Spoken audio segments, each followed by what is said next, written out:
Depois vai entrando mais gente aí. Gente, boa noite. Meu nome é Anne Caroline, sou agente mobilizadora do Circuito Universitário, representante de Palmas. O Circuito Universitário é um projeto patrocinado pela Petrobras e pelo Ministério de Cultura do Governo Federal. Ele acontece nos 26 estados, mais o Distrito Federal, simultaneamente. O projeto, ele é realizado pela MPC Filmes e tem como objetivo levar sessões de filmes gratuitas para espaços públicos. E nesse ano a gente está fazendo tanto no presencial como no online. Hoje a gente vai estar com a nossa live, com a nossa convidada que está aqui, que é a Bianca. O filme que a gente vai debater é Vozes Negras. Estou muito feliz da Bianca ter aceitado o convite de estar participando desse projeto aqui conosco. É muito importante.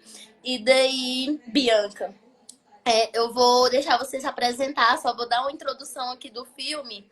Ou tu quiser, eu passo a fala para ti, depois eu faço a introdução do filme. Não, Que sabe? pode ficar à vontade. Tá.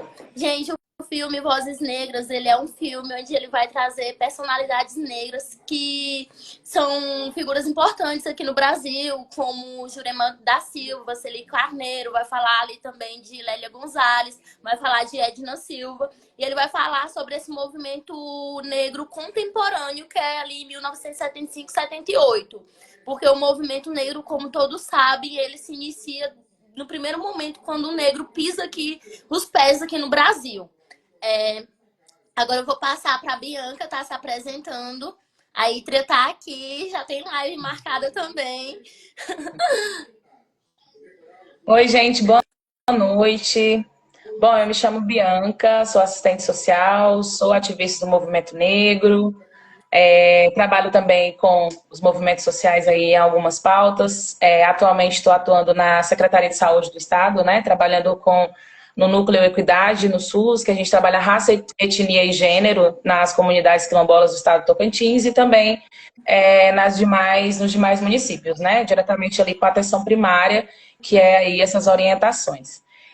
E eu vou falar um pouquinho para vocês desse documentário. Eu agradeço muito a Anne pelo convite. É muito bom estar nesse projeto que tem uma importância gigantesca, né? Para que a gente consiga levar aí debates que são muito caros para nós, né, da população negra, que são importantes da gente poder visualizar, para quem também não é negro, para se ver também num espaço de compreender quais são as diversas camadas, né, que nos constituem aí, até porque a luta antirracista ela não para nós, né, então acredito que seja um pontapé inicial aí desse documentário que achei bem interessante, né.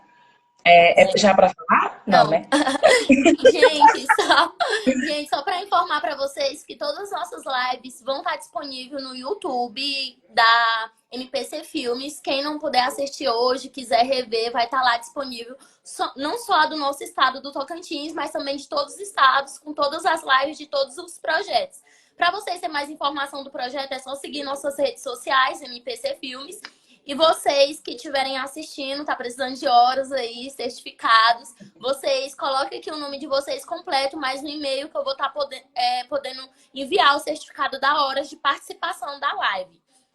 Pra gente dar início na nossa live, eu vou dar início fazendo uma pergunta aqui pra Bianca, né? Bianca, eu gostaria que você falasse como o filme ele vai retratar, né, essas diversas identidades e experiências dentro do movimento negro do Brasil, que ele vai trazer as vozes dessas mulheres, né? Sim. Bom, eu fiz algumas anotações, né, em cima do que para a gente poder ir pensando juntos aqui em relação a isso, né?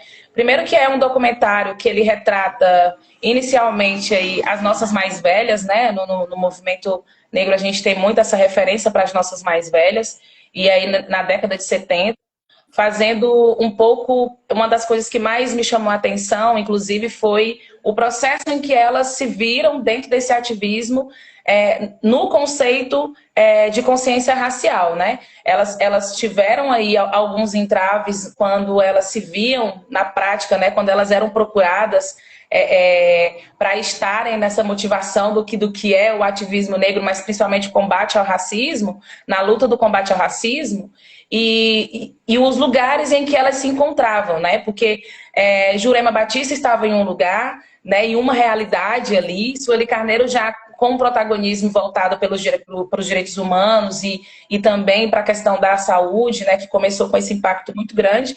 Então, elas iniciam algo que é muito primoroso para nós e delicado, que é a consciência racial, que inclusive elas tiveram dificuldade, né?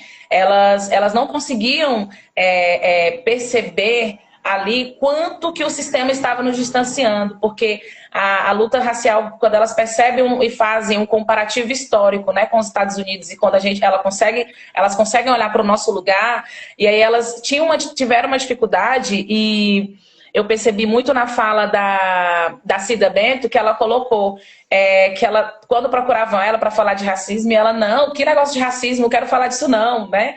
E aí ela fala que naquele momento ela tinha uma dificuldade de lidar com isso, né?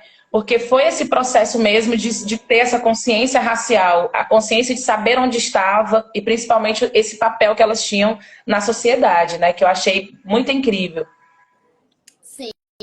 E ela também, eu acho que a Edna, ela vai falar sobre esse movimento lá nos Estados Unidos, que ela fala que só se viu negra quando ela estava dentro daquele sistema de segregação racial, né? Onde ela conseguiu ver que ela era uma pessoa, até então ela se sentia não negra, né? Era uma parda, só que com essa segregação ela fala que ela via os povos lá excluir tudo mais, e daí é quando ela se torna negra, né? Quando ela vai pesquisar tudo aquilo lá e ela vê que ela é negra, né? E eu acho que toda mulher negra passa por esse processo de criar essa identidade negra, né? Eu falo, né? Eu fui me entender quanto negra quando eu tava na universidade em 2019, tipo, quando eu tinha 21 anos. Até então, eu sabia que eu não era branca, mas eu também não sabia que eu era uma menina negra, né? Tipo, eu não me enquadrava, eu não queria ser, eu nunca me enxerguei dentro de um espaço de negritude. E quando eu entro dentro desse espaço, eu acho uma frase que me pega da Jurema Batista, né? Que ela fala, eu virei militante pitbull, eu era da extrema em tudo. Eu acho que eu passei também por esse processo, né? De ser extrema em tudo. Que foi quando eu fiquei extrema mesmo, bem pesadona mesmo. E depois a gente vai, assim, se entendendo, a gente vai, assim, se acalmando, né, com o tempo. A Emily até fala, amiga, calma, que é um processo. Eu também já passei por esse militante pitbull. Sim. Só que eu acho que, na verdade,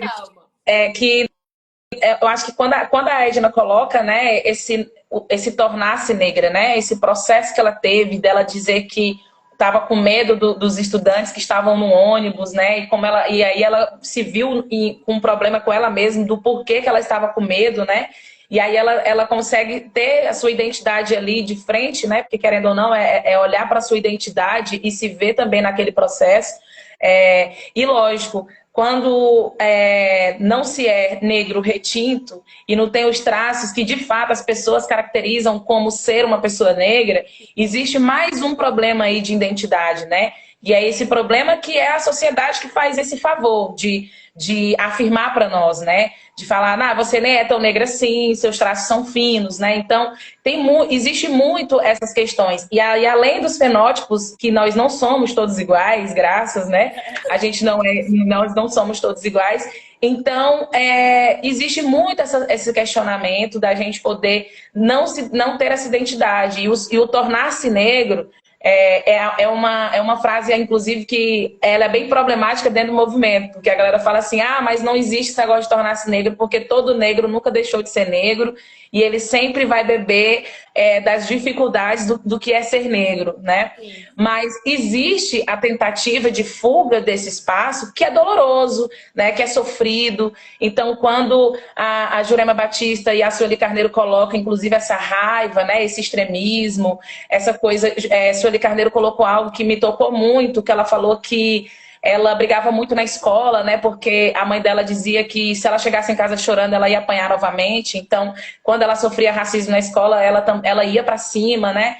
e tudo mais, e aí e a Jurema Batista coloca também essa questão do extremismo dela, eu sempre gosto de dizer que não é que seja um extremismo, porque nós não fomos ensinadas, ninguém nunca nos protegeu, né? Sim. Pelo contrário, as violências que nós passamos, e aí por isso que esse documentário coloca muito forte essa questão da consciência racial, porque até você chegar a essa consciência racial, a gente passa por violências que são totalmente naturalizadas, né? E que é normal violentar uma criança, um adolescente negro com frases que vão impactar a vida dele para o resto da vida, né?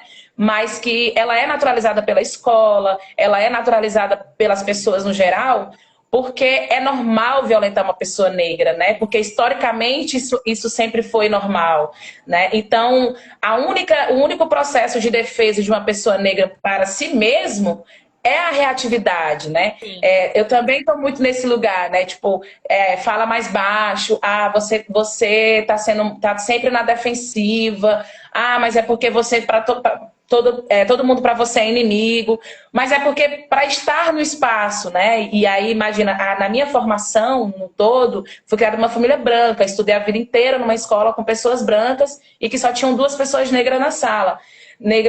Então, é claro que eu tive que encontrar mecanismos de me proteger e de me defender dentro desses espaços, né? E aí, obviamente que, historicamente, nós, pessoas negras, vamos estar sempre com esse estereótipo que vão colocar na gente, né? Esse estigma de violentas, raivosas, brutas, né? E até os nossos amigos que não são negros, né? Eles colocam isso para nós, né? E aí, quando a fala delas duas retratam muito isso, que são esses olhares, como a Itra colocou, né? Os olhares dizem muito sobre o que nós somos, né? Ou a tentativa de colocar o que nós somos de fato e de não perceberem o quão é violento esses processos em que a gente vivencia na sociedade, que é histórico, essas violências que a gente perpassa em todos os lugares, institucionalmente falando, estruturalmente falando, né? Sim, e tipo, isso também me pega, porque minha mãe, ela também foi uma menina negra que ela reagia da forma que ela podia, né? Ela era violentada de todas as formas, então a reação dela era a partir também da violência física.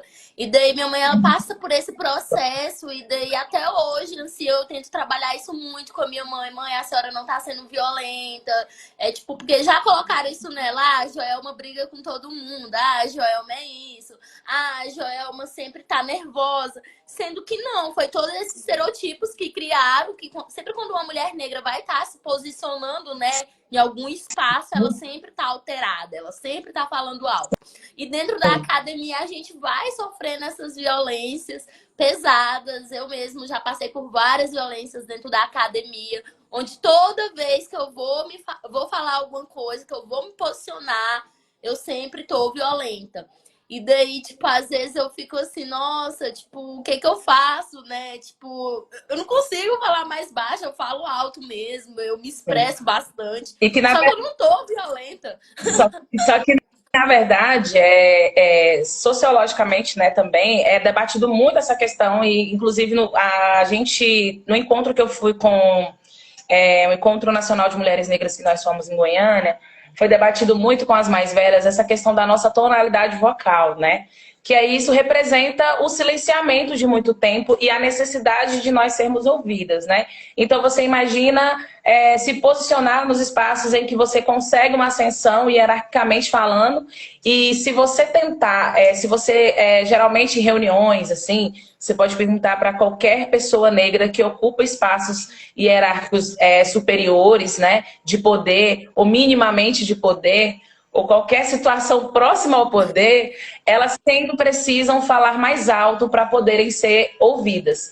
E aí o motivo que a gente colocou, né, foi debatido, é justamente isso. Muitas mulheres negras, figuras públicas negras, tem essa coisa da entonação mais alta, né? Mas justamente por esse processo sócio-histórico e por essa linha do tempo aí de silenciamento na escola, do engole o choro, quando a gente se torna, quando nós somos mulheres, né, e que chega no processo de gestação, no parir, na violência obstétrica, que fica muito claro a ideia do silenciamento, né, e principalmente de que nós somos fortes, que nós não precisamos de anestesia porque nós seguramos, né, e aí que são todas as questões que, infelizmente, nos colocam nesse lugar, né? Que vem da brutalidade e, inclusive, da desumanização. E aí a desumanização do corpo negro, né? A desumanização do corpo negro quando eu sou impedida, inclusive, de falar, depois de chorar, inclusive de não poder sentir dor,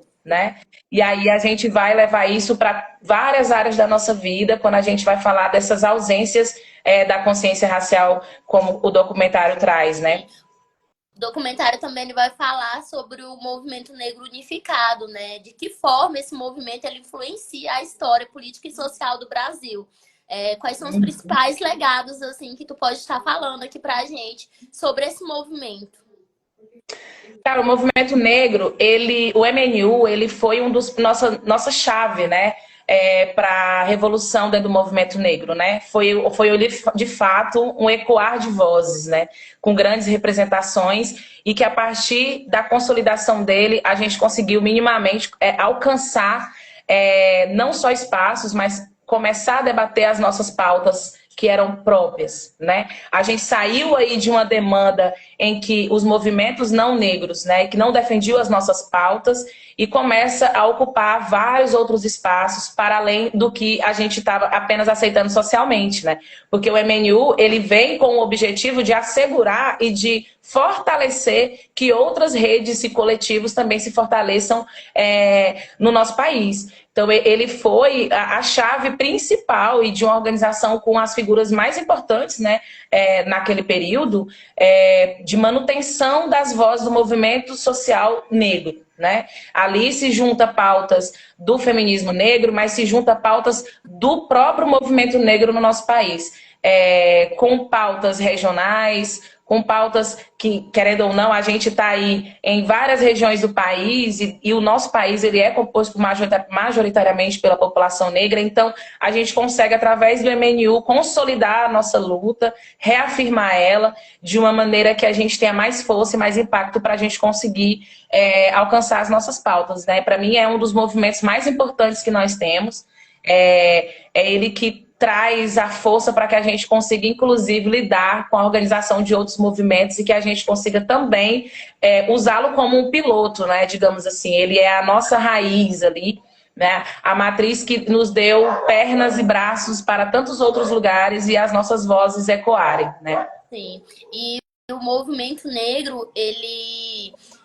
para frisar, né, ele não inicia, né, em 1975. Outros movimentos organizados coletivamente por pessoas negras já vem sendo organizado desde muito tempo. A gente tem a Frente Negra Brasileira também, o Teatro Experimental do Negro. E lembrar que todo movimento, ele não é homogêneo como as pessoas imaginam, né? Ele tem suas diversidades totais. Tem até aquele lugar do negro, né? Que a Lélia Gonzalez, que é o livro da Lélia Gonzalez, ela vai trazer isso, né? Que é os movimentos negros dentro do movimento negro, né? Exato. Então, são várias vertentes. Porque a galera tem essa questão de querer homogeneizar tudo. Não, tudo é igual, tudo é daquela forma, sendo que não é, né? Sim. A gente tem essa questão, né? Porque é o processo de identidade, mas eu sinto que, na verdade, existe um desconhecimento, né? Porque ao longo da nossa história também, a tentativa do racismo fragilizar os nossos movimentos, ela foi muito cruel também, foi muito grande. Então, consequentemente, existe, né, essas falas e são que também para deslegitimar, né, as pautas.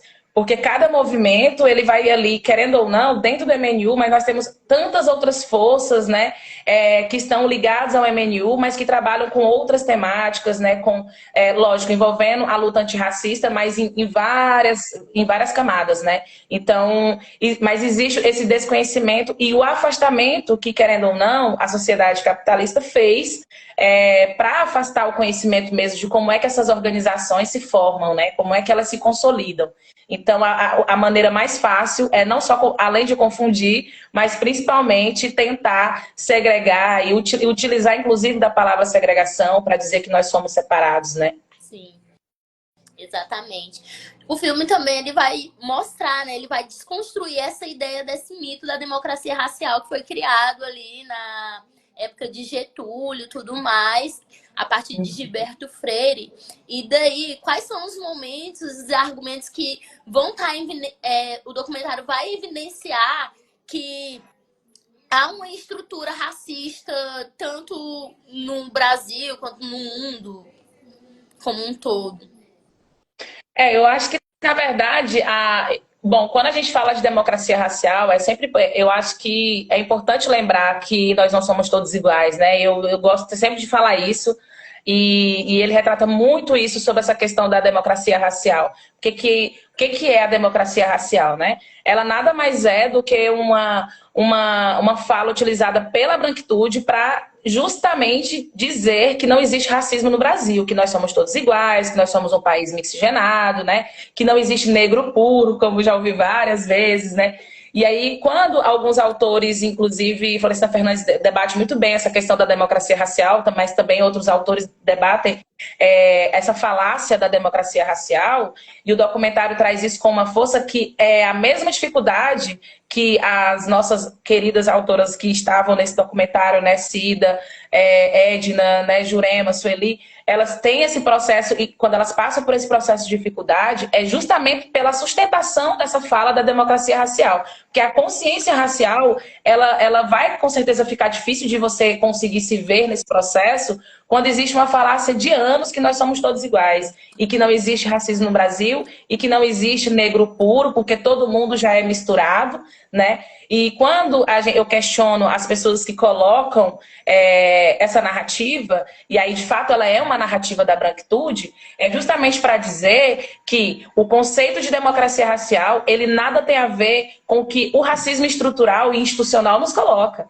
Né? E o racismo estrutural, ele está aí muito claro para dizer para nós que não existe democracia racial. Né? Então, não tem nada mais... eu acredito que até seja fácil de rebater a democracia racial, essa falácia, e quando a Edna coloca no documentário essa dificuldade dela se ver, é justamente por conta dessas falácias que elas não vieram só agora também. Elas surgem a partir, principalmente, quando os movimentos negros começam a se organizar.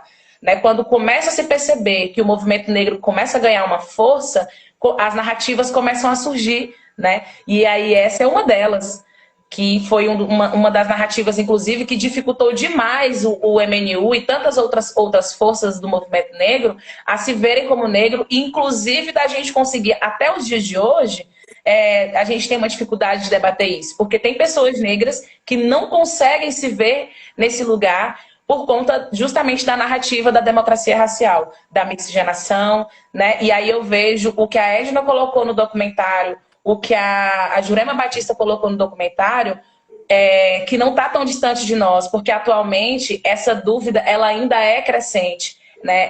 E principalmente com todo o processo político que nós estamos vivenciando no nosso país e com a fragilização das universidades públicas, né? Não só das universidades públicas, mas com a própria educação básica. E a fragilização que a gente tem tido na educação faz com que pessoas que, mesmo tendo acesso às informações, tenham dificuldade de se ver pessoas negras. Né, por conta do processo da narrativa, da democracia racial e desse espaço aí que tão sonhado por nós de ser todos iguais, né? Tu trabalha na banca de heteroidentificação, né? Sim. Eu acho, assim, que esses dias eu tive, assim, pessoas, assim, próximas a mim, pessoas negras, assim, claramente, assim, com traços e tudo mais, que eu incentivei, né, fazer tudo mais. Uhum. usar as cotas, né, como um direito, né, e usaram, e daí, tipo, depois, ai, eu não vou conseguir ser aprovado, porque no meu certidão tá pardo, não tá negro, e vai virar uma confusão. E daí eu fiquei, não, isso não tem nada a ver. Calma bem aí, Bianca. Um minutinho que o celular do meu avó tá tocando. Ô, vó, pelo amor de Deus.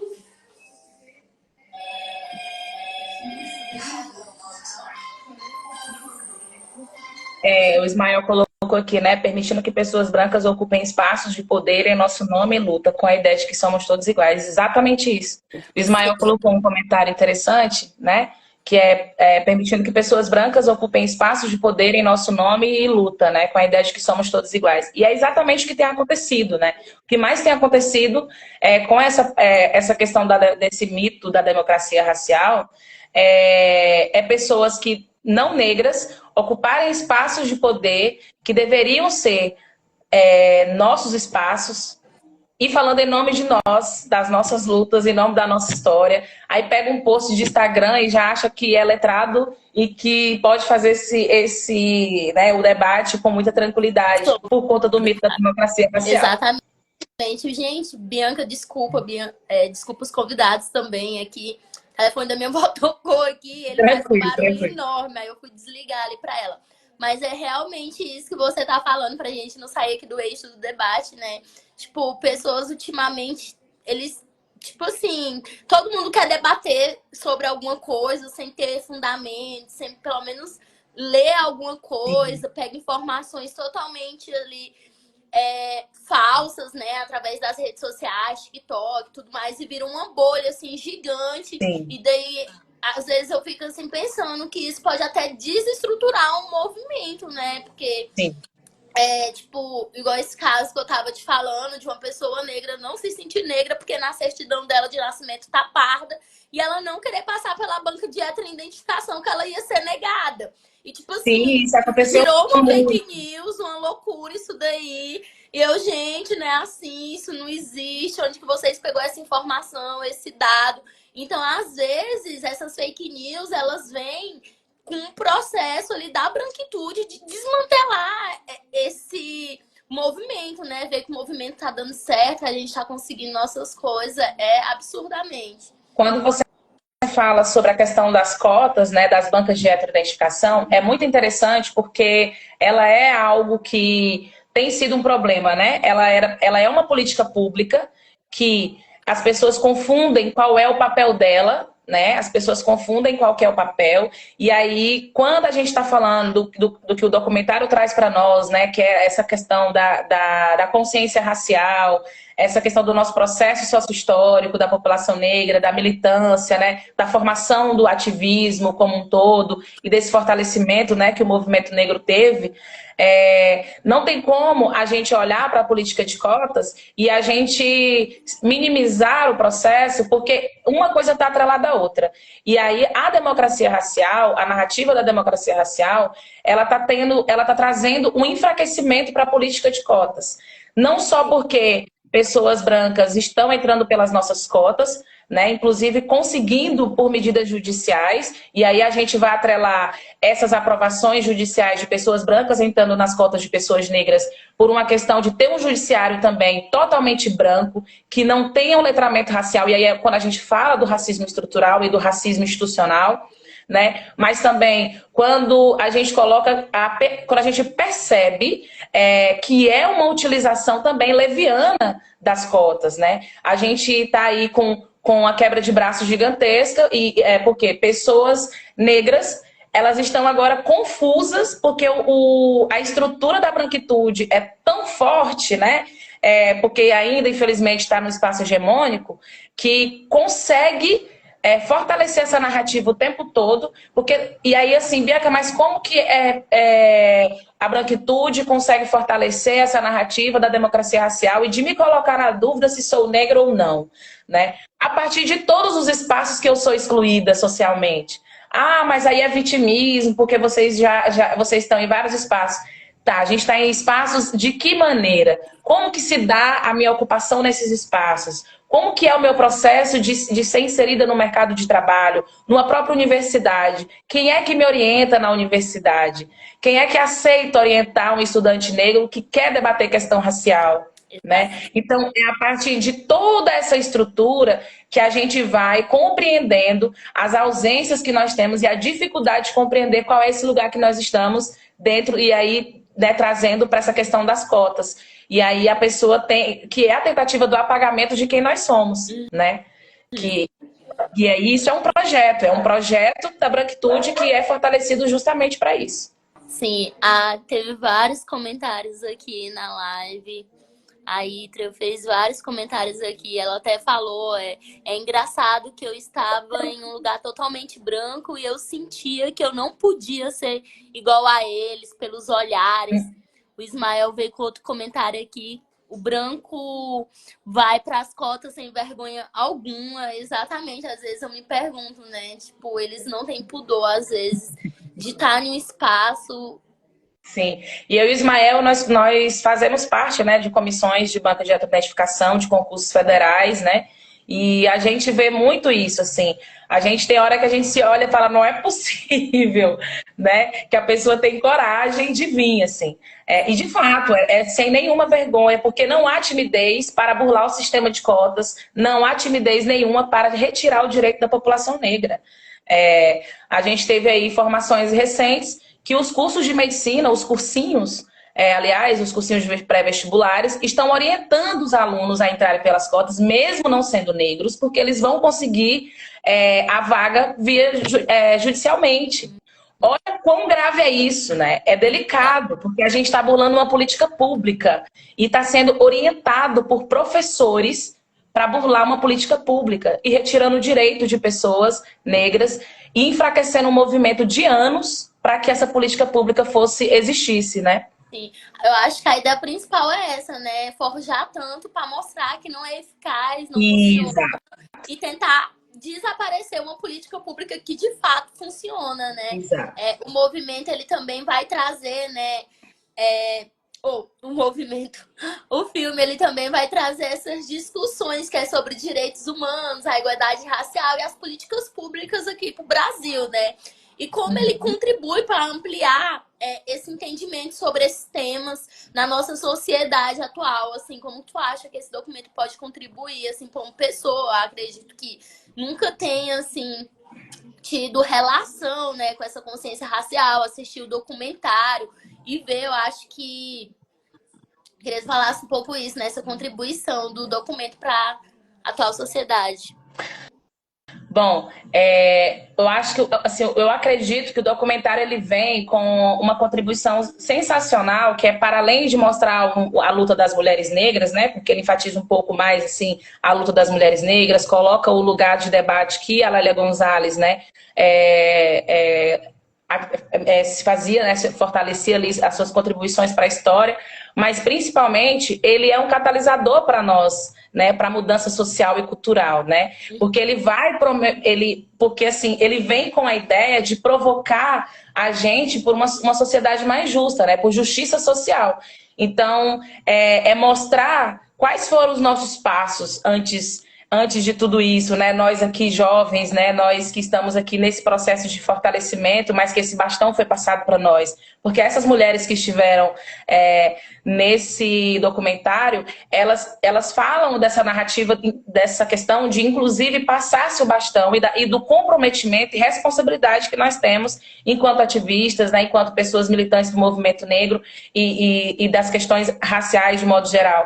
A gente precisa compreender a nossa responsabilidade nisso. E é olhar para esse documentário como um impulsor para a gente continuar promovendo justiça social, como um impulsor para a gente olhar para as nossas, para o espaço em que nós constituímos, seja no trabalho, ou seja socialmente, porque também não é só para quem é do movimento social para compreender isso. É principalmente para quem não é, porque a gente não tem que estar dando aula para as pessoas o tempo todo nos espaços, quando elas são racistas, né? Que existe esse processo, inclusive, muito violento para nós negros, é que aí está o tempo todo orientando pessoas brancas em como eles não devem fazer conosco, em como eles devem nos violentar menos, né? Ou avisar para eles que eles estão fazendo falas racistas, né? Porque parece que é uma obrigatoriedade nossa de estar fazendo isso recorrentemente. E é por isso que nós estamos aí, em um processo de adoecimento, em um processo também de afastamento, e muita gente se afasta porque não consegue lidar com esses processos, né? Então, para mim, ele vem com esse objetivo, assim, de nos impulsionar para que a gente olhe para a sociedade e tente modificá-la dentro do espaço que a gente constitui. Sim. Bianca, então a gente está encerrando aqui. Eu te agradeço demais por você ter topado, ter participado aqui da live com a gente, estar contribuindo para esse projeto. Só agradecimentos mesmo. Acho que tuas falas foram muito pontuais, muito assertivas. Fiquei muito grata de tu ter topado esse convite para estar aqui. Até porque eu te conheço há muito tempo na militância. Até comentei tua foto esses dias, ainda na tempo do GEPS, eu acho, da UFT, lá em Miracema. Tu já estava dentro do movimento, já estava nessa luta. Eu ainda nem sabia o que era movimento ali, ainda estava entrando. E hoje a gente aí tá junta nesse movimento aí, lutando por essa igualdade racial. Eu acho isso muito importante, essa colaboração. Te dou a fala, se você quiser encerrar. Obrigada mesmo. Bom, eu que agradeço pelo convite, eu espero que eu possa ter contribuído, né, com vocês. São espaços assim que eles deveriam ser mais recorrentes, né, para a gente poder falar do que, não só do que nos anseia, mas principalmente para que a gente consiga, né, entender a nossa conjuntura, né, e que a gente vem de outros passos, né. É importante sempre lembrar que nossos passos, de fato, eles vêm de longe, de muito longe, né. A gente só tá aqui porque outros mais velhos e mais velhas lutaram para que nós existíssemos. E então eu fico muito grata por esse espaço. Eu gosto muito de poder estar nesses debates, porque a gente é uma troca muito bacana, né? E estou sempre à disposição, o que precisar. Obrigada pela admiração também. Seu trabalho também é incrível, né? E é muito bom podermos estar juntos aí na luta. E sempre que precisar é só chamar. Tá bem, obrigada. Até a próxima, gente. A live vai ficar salva aqui no meu perfil e também vai ficar salva no YouTube da MPC Filmes. Agradeço a todos pela presença. Tchau, tchau.